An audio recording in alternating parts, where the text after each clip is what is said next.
डूबा और 1500 लोग गहरे समंदर में समा गए। 111 साल बाद उसी टाइटैनिक जहाज की वजह से एक बार फिर 5 लोग सागर में डूबकर मर गए। टाइटैनिक के मलबे को देखने के लिए गई एक छोटी सी पनडुब्बी जिसमें 5 लोग सवार थे, उसका मलबा काफी तलाश के बाद मिल गया है। टाइटैनिक जहाज के मलबे को इतिहासकार सबसे मशहूर मलबा करार देते हैं। अपनी पहली यात्रा से लेकर डूबने तक और आज भी टाइटैनिक हमेशा उस चर्चा का विषय है जो रहस्य से भरी हुई थी। आखिर इस जहाज के मलबे में ऐसा क्या है जो लोग अभी तक इसे देखना चाहते हैं।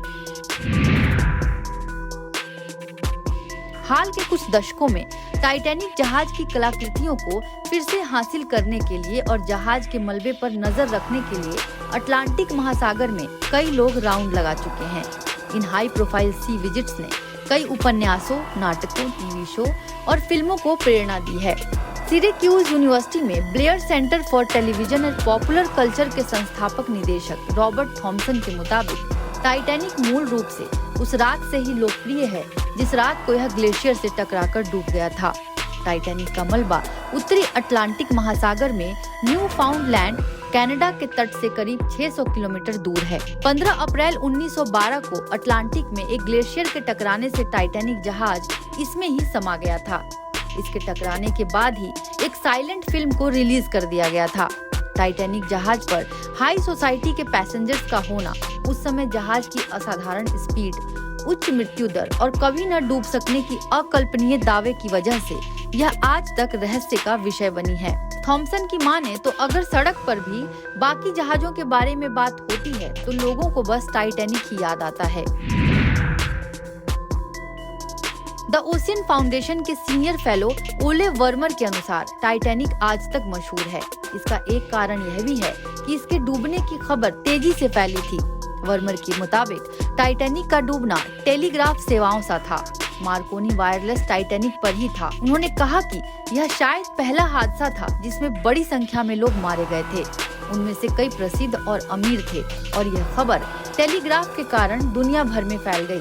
थॉमसन ने कहा, डूबने की रात को रेडियो के शुरुआती इतिहास में महान क्षणों में से एक माना जाता है। उनका कहना था कि यह 20वीं सदी की एक इतनी विशाल कहानी थी जिसके साथ बहुत सी कहानियां जुड़ी थीं। रिचर्ड टी, जो ओशिनेट साल के 2022 अभियान का हिस्सा थे, कहते हैं, पहली बार टाइटैनिक को देखकर मैं दंग था कि कोई मलबा इतना भी सुंदर दिख सकता है। महंगी और जोखिम भरी समुद्री यात्रा करने वाले लोगों को वास्तव में क्या देखने को मिलता है। टाइटैनिक का मलबा किस जगह पर पड़ा है, उसकी पहली जानकारी साल 1985 में नेशनल ज्योग्राफिक की तरफ से सामने आई थी। नेशनल ज्योग्राफिक के खोजकर्ता रॉबर्ट बेलॉर्ड और फ्रांसीसी समुद्र विज्ञानी जीन लुई मिशेल के एक अभियान के दौरान ही इसका मलबा मिला था। ओशिनेट अभियान का हिस्सा रहे एक व्यक्ति ने कहा, आप जमीन पर टाइटैनिक का कुछ मलबा, कुछ प्लेटें देख सकते हैं। इसके अलावा एक झूमर भी दिखता है जिसके क्रिस्टल्स साफ नजर आते हैं। साथ ही वह मशहूर हिस्सा भी नजर आता है जिसे जहाज के बो के तौर पर जानते हैं। नेशनल ज्योग्राफिक के मुताबिक आज टाइटैनिक के मलबे वाली जगह कूड़े कचरे से भरी पड़ी है। इसमें बियर और सोडा की बोतलें, रेस्क्यू टीम का सामान, चेन और कार्गो नेट शामिल हैं।